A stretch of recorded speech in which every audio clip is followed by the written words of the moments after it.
Halo teman-teman semua, kenalin nih, kami dari kelompok 6 ingin memberikan informasi tentang etika dan privasi digital. Tentunya kita semua tidak asing lagi bukan dengan media sosial. Setiap hari kita mengakses berbagai informasi melalui gadget kita, mulai dari update berita terkini, mengkonsumsi hiburan di media sosial, mengunggah konten, bahkan hingga berinteraksi dengan orang lain secara online di media sosial. Tentunya sudah pasti ada etika dalam berinteraksi di media sosial, bukan? Jadi, apa saja etika dalam berinteraksi di media sosial? Simak penjelasannya ya.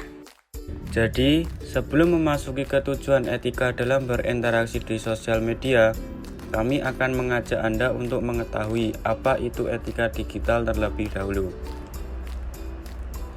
Apa sih itu etika? Etika berasal dari bahasa Yunani yaitu ethos yang berarti watak tingkah laku seseorang. Sedangkan di dalam bahasa Inggrisnya disebut etik. Merupakan sebuah prinsip benar atau salah yang digunakan seseorang yang bertindak sebagai pelaku moral yang bebas untuk membuat keputusan untuk mengarahkan perilakunya. Jadi, dapat disimpulkan bahwa pengertian etika digital dalam penggunaan TIK adalah sebagai sekumpulan asas atau nilai yang berkenan dengan tata cara, adat, atau nilai mengenai benar dan salah, hak dan kewajiban tentang pemanfaatan TIK melalui media online. Maka dari itu, pentingnya kita mempelajari tujuan etika dalam berinteraksi di media sosial. Tujuannya meliputi: yang pertama, untuk mendapatkan konsep yang sama mengenai penilaian baik dan buruk bagi semua manusia dalam ruang waktu tertentu. 2. Etika membuat kita memiliki pendirian dalam pergolakan berbagai pandangan moral yang kita hadapi. 3. Membantu agar kita tidak kehilangan orientasi dalam transformasi budaya, sosial, ekonomi, politik, dan intelektual dewasa ini melanda dunia kita. 4. Membantu kita sanggup menghadapi ideologi-ideologi yang merebak di dalam masyarakat secara kritis dan objektif. Berikutnya adalah ruang lingkup etika digital. Etika digital tidak dapat dipisahkan dari permasalahan-permasalahan seputar penggunaan TIK. Beberapa ruang lingkup atau isu yang terkait dengan etika digital antara lain: yang pertama, keamanan komputer; yang kedua, kejahatan dunia maya atau cybercrime; yang ketiga, privasi digital; yang keempat, netiquette; yang kelima, hak kekayaan intelektual atau HQ; yang keenam, tanggung jawab profesi. Berikutnya adalah contoh pelanggaran etika dalam penggunaan TIK. Yang pertama, keamanan komputer. Kejahatan komputer atau computer crime adalah kejahatan yang ditimbulkan karena penggunaan komputer secara ilegal. Kejahatan komputer terus berkembang seiring dengan kemajuan teknologi komputer saat ini. Keamanan komputer pada dasarnya adalah perlindungan terhadap ancaman keamanan. Ancaman keamanan komputer adalah bahaya yang mungkin dapat menghambat fungsi normal komputer yang digunakan. Ancaman terus meningkat seiring dengan perkembangan dunia menjadi digital. Adapun jenis ancaman komputer yang berbahaya adalah: A. Virus, B. Worm atau cacing komputer, C. Botnet, D. Rootkit, E. Keylogger. Yang kedua, kejahatan dunia maya. Kejahatan dunia maya atau kejahatan yang berorientasi pada komputer adalah kejahatan yang melibatkan komputer dan jaringan. Kejahatan dunia maya dapat mengancam keamanan finansial seseorang atau suatu negara. Beberapa contoh kejahatan dunia maya adalah: A.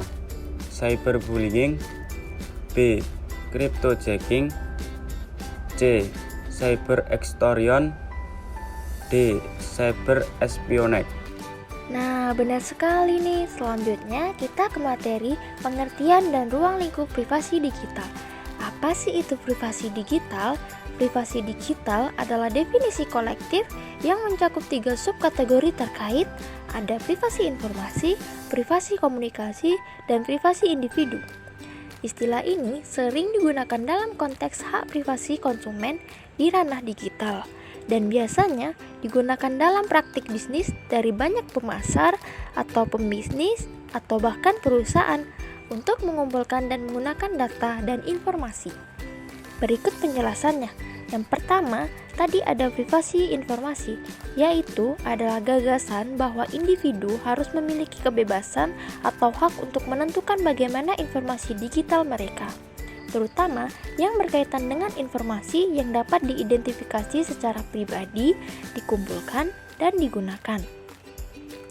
Yang kedua, privasi komunikasi, yaitu pengertian bahwa individu harus memiliki kebebasan atau hak untuk mengkomunikasikan informasi secara digital dengan harapan bahwa komunikasi mereka aman, yang berarti bahwa pesan dan komunikasi hanya akan dapat diakses oleh penerima asli pengirim.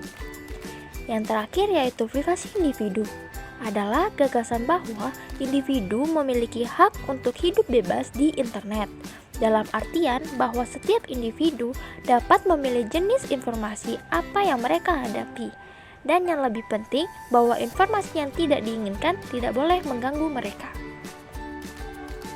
Lalu, ke pengertian dan ruang lingkup netiquette.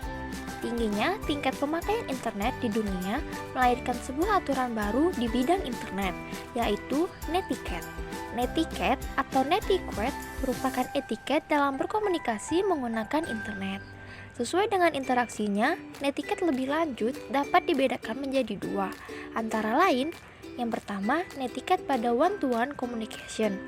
Yang dimaksud dengan one-to-one communication adalah kondisi di mana komunikasi terjadi antar individu atau face-to-face dalam sebuah dialog. Contoh dari netiquette pada one-to-one communication adalah berkomunikasi via email. Yang kedua, netiquette pada one-to-many communication. One-to-many communication merupakan suatu konsep komunikasi yang memungkinkan satu orang untuk dapat berkomunikasi kepada beberapa orang sekaligus. Salah satu contoh konsep komunikasi seperti ini adalah yang terjadi pada mailing list. Selanjutnya, ada keamanan data. Beberapa hal dan upaya yang perlu diperhatikan dalam aspek keamanan data ini yaitu ada yang pertama, account security. Yang kedua, protect your web browsing. Yang ketiga, update your software and device. Yang keempat, lockdown your phone in case you lose it. Yang kelima, ada enable encryption on your laptop. Yang terakhir materinya yaitu penerapan etika dan privasi digital. Etika dalam era transformasi digital memiliki 5 prinsip yang perlu diterapkan, yaitu ada design for privacy, security, and integrity. Yang kedua, promote trust. Yang ketiga, beware of bias. Yang keempat, ensure there is accountability. Dan yang terakhir ada promote an ethical culture. Sekian video dari kami. Semoga setelah menonton video ini, teman-teman dapat mengambil pelajaran tentang apa yang harus diperhatikan tentang etika dan privasi data pribadi di media sosial. Sudahkah teman-teman menerapkan etika dan menjaga privasi di media sosial? Semoga sudah ya teman-teman. Mari lebih bijak dalam menggunakan media sosial. Sampai jumpa. Thank you for watching.